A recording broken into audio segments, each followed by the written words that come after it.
The Michael Jackson biopic is here, and in a word, it was a thriller. So we want to talk about Michael. We want to talk about what we liked, maybe what they could have improved on. I thought Jafar Jackson did a great job, but first we're going to go, Austin, what did you think of Michael? Michael was a really well done biopic. You know, there's a lot of controversy around this movie because I think people just had these crazy expectations for what this movie was supposed to be. Ultimately, if you're a Michael Jackson fan, this movie's a fun ride because the music was so well done. Jafar paid homage to his uncle, you know, with respect, and honestly, scarily looked like him and talked like him the entire movie. As biopics go, I've seen a lot, and I think this was really well done. I've never known every little detail of the Jackson family drama. So seeing stuff with his dad was very interesting. I think that part of the whole story was interesting, and seeing how much Joe Jackson was kind of oppressive over the family, and wanted to control the careers of all his kids when most of the brothers didn't even care at that point. They just, like, Michael was the one that was rising to fame. And so I thought that was really well done. And I really liked how you saw Michael kind of overcome that at the end and how everybody supported him. Because ultimately, this story was about the rise of fame. Like, there was a lot of things, obviously, they didn't include about Michael's life. Obviously, specifically after 98, because this is where the movie ended. But ultimately, just the rise of fame and the adversity that he experienced for somebody who was so famous so quickly was really cool to me. But honestly, like, just some of I think like everybody's favorite, the musical moments, specifically the creation of the Thriller music video. That part was really interesting, and then how they did Beat It as well when he got together with the gang members.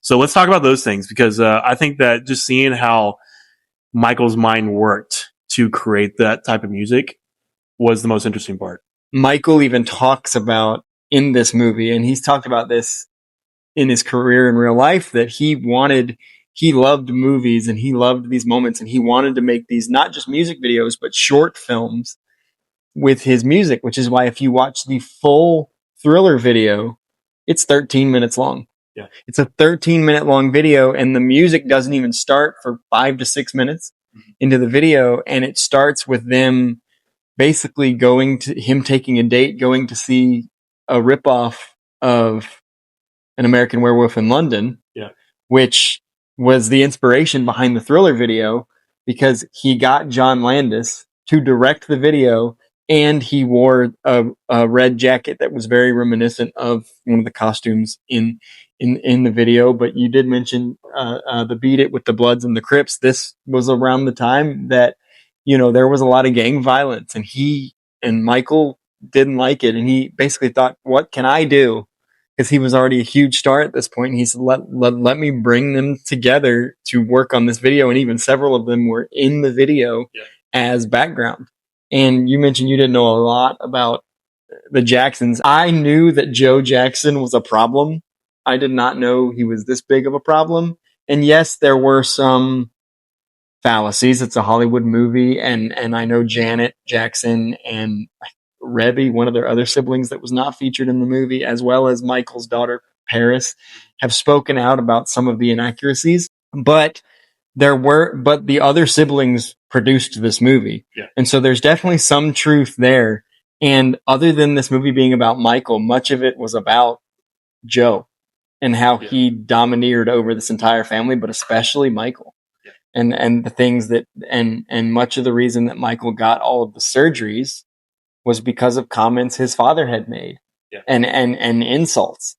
And so this movie, it kind of made me laugh in a sad way, given that it was produced by the brothers, was kind of a screw you to their father. Yeah.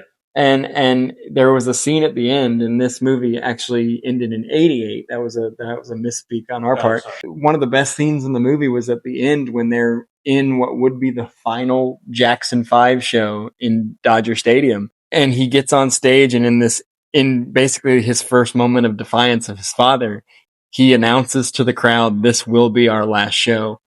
And the look of relief on all of the brothers' faces behind him, the mother's face, LaToya's face, basically everyone's face except Joe Jackson, was one of the most satisfying things in the whole movie. That he finally, because you saw throughout the movie that none of them had been able to stand up to Joe, with the exception of his mother towards the end. Yeah, I mean, and I think, say what you will, everybody's going to have their opinions about Michael and what happened to his life and everything that happened after the events of this movie.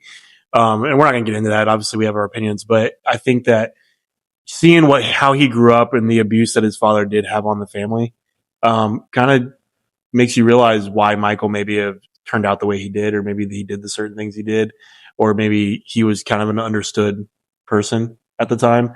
But if you like movies that tell a really good story of rise to fame as a pop star that everybody knows, and you like Michael Jackson's music, you're going to like this movie. I mean, it's very clear that the critics hated it. It's very clear that the audience loved it. Yeah. And so I think at the end of the day, go see the movie. If you're a fan of music, if you're a fan of biopics, if you're a fan of Michael Jackson, it's a good movie. So I don't think there's any reason to hate on this movie by any means. I think it's actually quite stupid that people are hating on this movie as much as they are. He was the king of pop for a reason.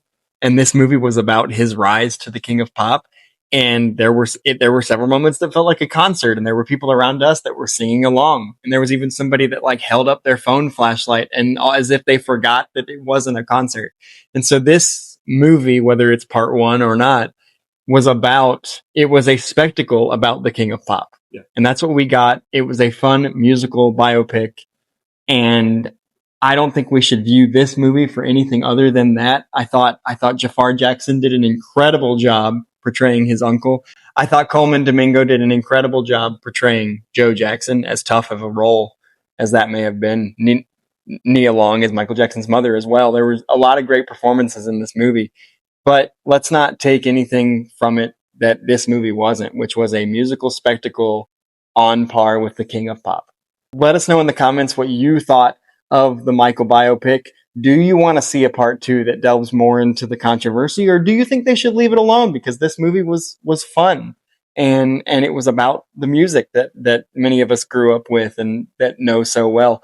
So let us know in the comments what you think of the Michael movie. And until next time, we are Fandom Fix. See you around.